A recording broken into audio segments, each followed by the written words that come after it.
Most of what you censor isn't inappropriate. It's just unpopular. And most people would rather be approved than be honest. We tell ourselves we live in a culture of censorship, but that isn't entirely true. We live in a culture of self-editing, and most of that editing isn't even legal. It's psychological. It's social. It's reputational. It's the quiet fear of losing belonging. And that fear controls more of your life than you realize. I learned that before I had language for it. I was 4, maybe 5, standing in my parents' dining room. Their friends were over. Ice was clinking in glasses. Adult laughter layered over conversation. And I wanted in. I wanted to be part of the group. I wanted to belong. I remember putting coins in my pocket like my father had. I wanted to be like him so I could join the party. I felt the metallic shift against the thin cotton as I walked towards the group. I puffed my chest out, the way little boys rehearse manhood in real time. And I said, man's got to have change in his pocket when he goes out. Trying to strike up my first adult conversation. Small talk, they called it. I thought I was stepping forward. I thought I was becoming something. My mother laughed first, then my father. Then the room exploded with laughter, and she said something like, "You're silly, that's immature." It wasn't violent, it wasn't cruel, but my stomach dropped, my face burned with embarrassment, and I left the room. No one followed me, no one came to comfort me, no one came to tell me it would be okay. That moment did something quiet inside me, taught me something subtle and powerful. Stepping forward could cost you warmth. Trying to embody something could expose you. That's how permission begins, not with censorship, but with embarrassment. Children learn approval like oxygen. You don't consciously think belonging is conditional. You feel it. Say this, warmth. Say that, tension. Move like this, acceptable. Move like that, awkward. Eventually, you stop asking, is this true? And start asking, how will this land? And that shift shapes you. By adolescence, the management wasn't subconscious anymore. It was strategic. 14, 15, 16, I was attracted to men. And I understood instinctively that it mattered. Not because someone had confronted me, but because I understood the ecosystem I lived in. Church, family, culture, tone shifts, corrective comments. I caught myself lowering my voice at school, holding my hand still when I spoke, monitoring how long I made eye contact. My father used to comment on my gestures, mock my tone, tell me that wasn't how a man behaved. It wasn't constant, which made it more effective because I began correcting myself before anyone else could. When I look back now, I realize something I didn't understand at the time. I wasn't confused, I was watched. That may not sound dramatic, but for a boy, being watched changes everything. You feel it in subtle ways: a comment about your posture, a joke about your tone, a correction about toughness. And you start noticing which version of you earns approval and which creates tension.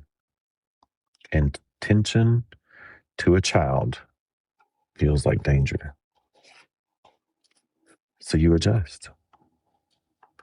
I wasn't discovering masculinity, I was performing it. There's a difference. Discovery feels grounded, performance feels calculated, and performance requires maintenance. You have to remember how low your voice should be, which emotions are acceptable, which stories make you look strong, which way to stand. That's exhausting. Most boys never articulate it, they just adapt. And adaptation becomes identity. If masculinity is built from reaction, from evaluation, from surveillance, it never stabilizes. It oscillates.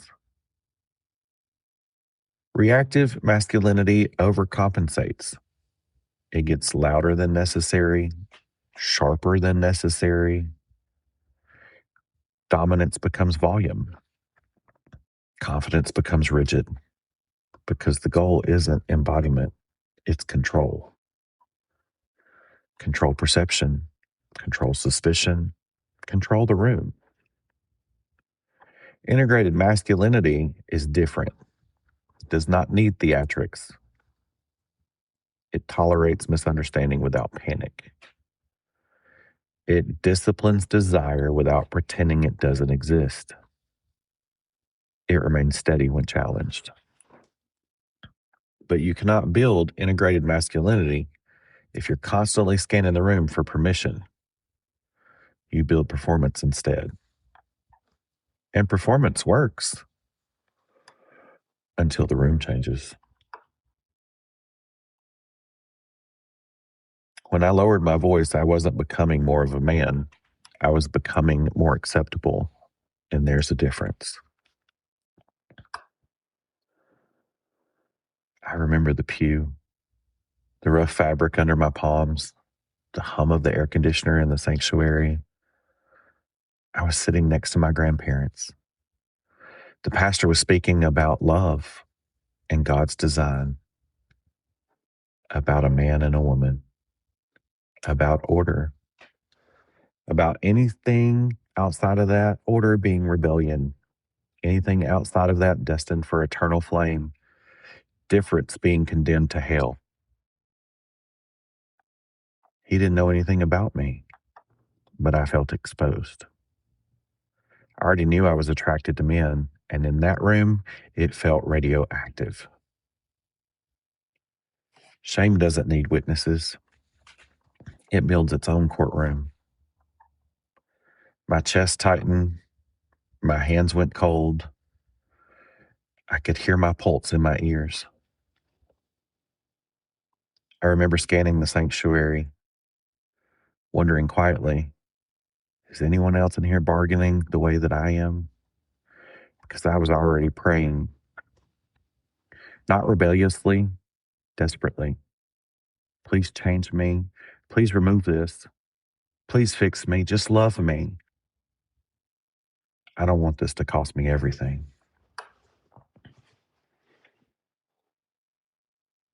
When your identity feels misaligned with the sacred narrative of the room, you don't revolt, you compress. So I volunteered more, I prayed harder, I overcompensated spiritually, because if desire threatened belonging, then I would bury desire. Most men don't lack desire, they lack frameworks to integrate it.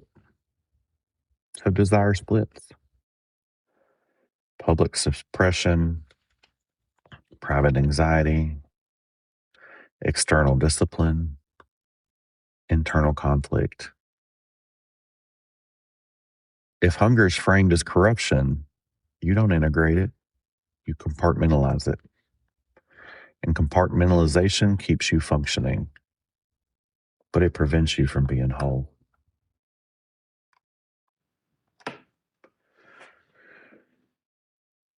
Belonging regulates the nervous system. Disapproval dysregulates it.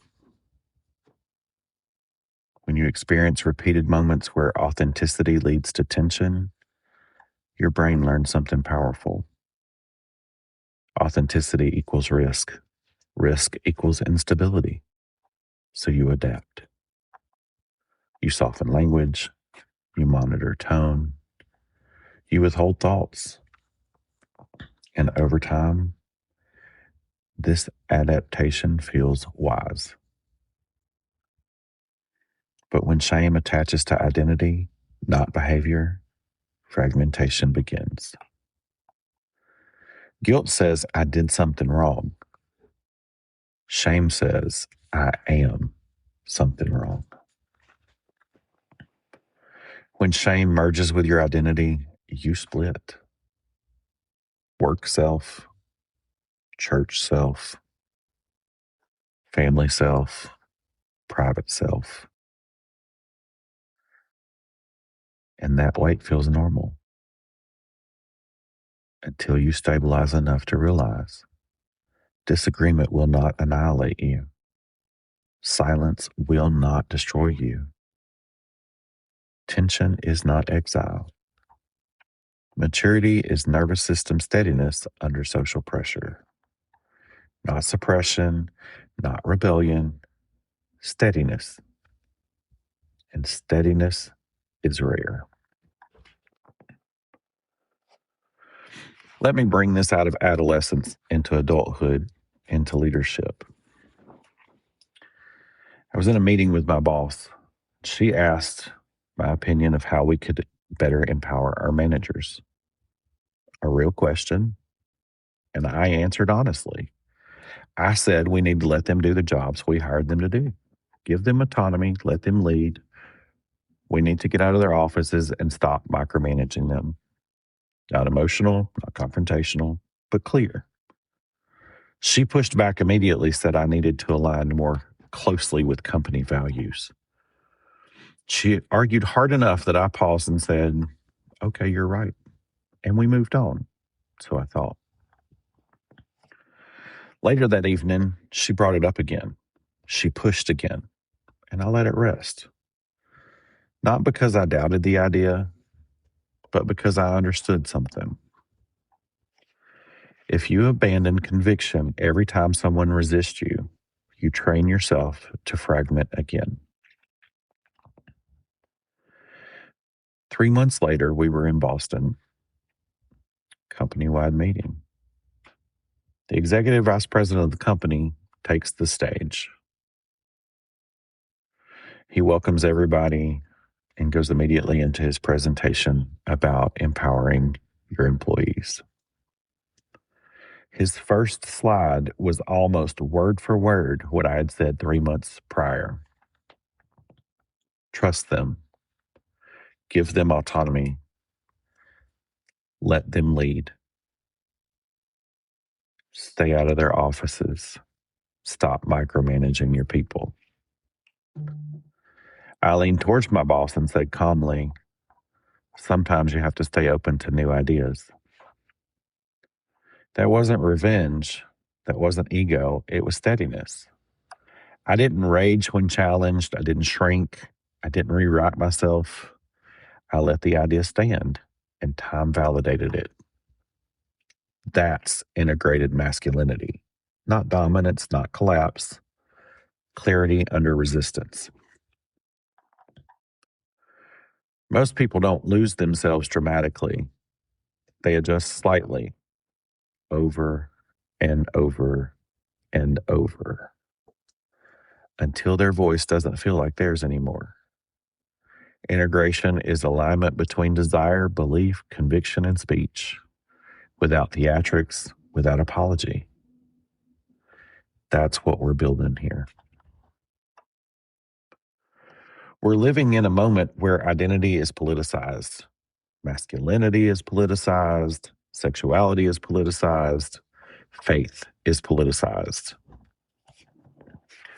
When identity becomes political currency, conversations become performative. People speak towards their side, not towards understanding. Performance tries to win. Integration tries to stabilize. There's a difference. Masculinity today is either exaggerated into aggression or flattened into apology. Very little space exists for integrated strength. Sexuality is either celebrated without discipline or condemned without curiosity. Faith is either weaponized or dismissed. And when nuance disappears, tension tolerance drops. That's why conversations collapse. If your nervous system equates disagreement with rejection, you cannot say steady in dialogue. You escalate or you exit. Few stabilize. Without permission is not escalation, it is stabilization. I can disagree without collapsing. I can hold conviction without humiliating you. I can admit complexity without abandoning belief. That is rare because ideology prefers certainty without tension, but maturity holds tension without panic. Masculinity contains tension. Desire contains tension. Power contains tension. Faith contains tension. Integration does not eliminate tension, it withstands it. If we want to bridge divides, men must stop reacting to caricatures and start embodying steadiness. Steady masculinity does not fear vulnerability, but it does not apologize for strength. Steady sexuality acknowledges desire, but disciplines it. Steady faith admits doubt without drowning in it. That steadiness builds bridges, not performance.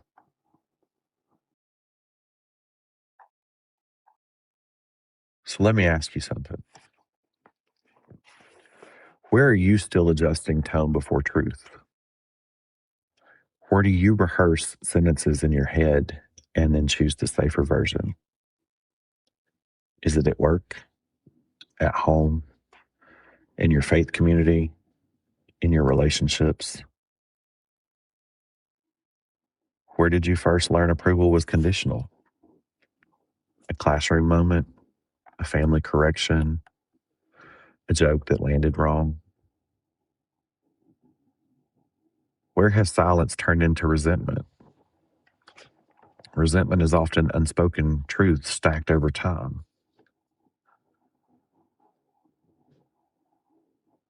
If you stopped asking tomorrow, not dramatically, what would shift first? Would your voice change? Would your posture change? Would you stop explaining yourself excessively? Would you stop apologizing before you speak? Most of us are not silenced. We're self-edited. And many of us are tired in ways we haven't named. Tired from managing rooms, tired from performing alignment, tired from shrinking. You don't have to explode to change. You stabilize, then speak.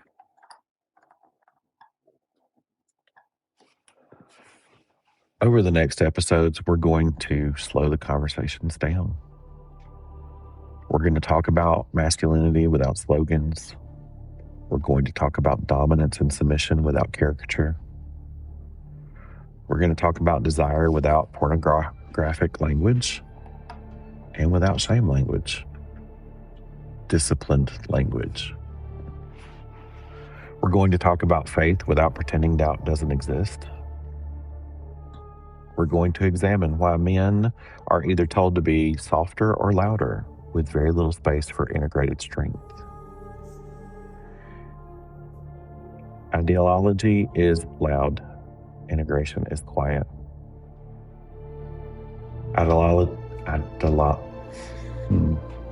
Y'all, I have moments. Ideology wants agreement. Integration builds strength. If you stay here, if you sit in complexity instead of escaping into performance, you will feel something shift. Not explosive, stable. That's the work.